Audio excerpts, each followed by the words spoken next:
What does your educational journey look like, and how did you come to work in prisons? I went to uni and did geography and business management and wasn't quite sure what I wanted to do, but I knew I wanted to work with people. The prison just happened to be recruiting, and so I went for it and I joined as a prison officer. And I think on my first day, I would have said I came into the service to help people, and however many ranks later, Exactly. I still say exactly the same 26 years on, because I am still here to help people. But what about you?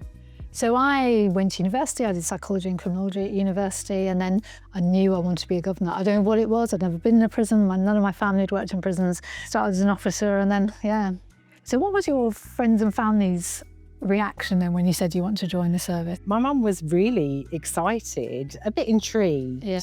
But I think ultimately very proud that I'd chosen to be of service. How did your family feel about prison for you? I think they were bewildered, if I'm honest. I genuinely, because nobody had ever had experience in prisons, and I don't think they really understood what it meant to me to to join. Describe your thoughts and feelings the very first time you walked into a prison.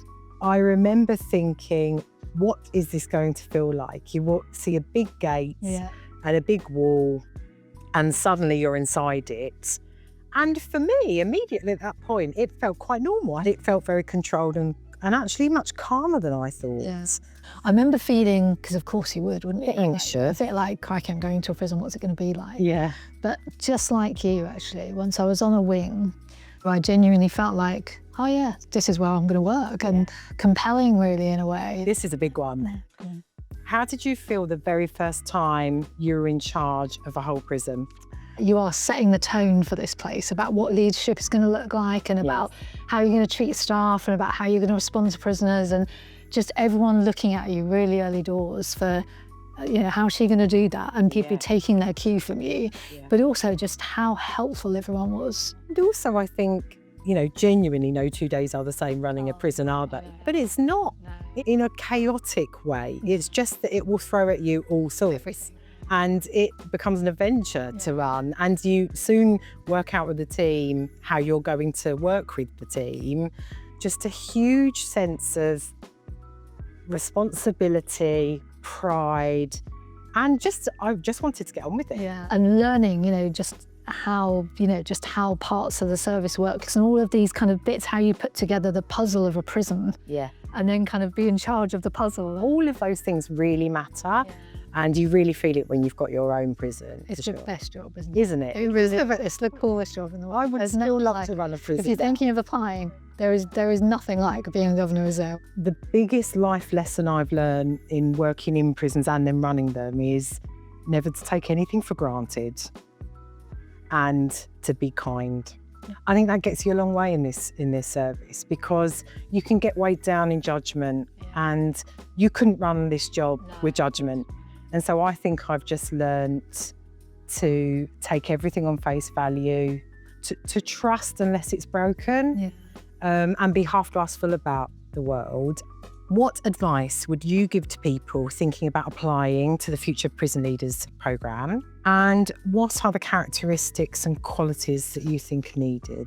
My advice would be, genuinely, if you feel like there's a pull towards justice, if you feel like there is a pull towards leadership and wanting to make a difference, then my only advice is apply. The service is made up of very different people. You haven't got to be thinking a certain way or be a certain type of person to be a good leader, because we need lots of different types of leaders. We've all got a bit of energy, we've all got a bit of stuff around, just resilience, I guess, because it is it can be hard at times, but it can certainly test you at times. And patience and empathy.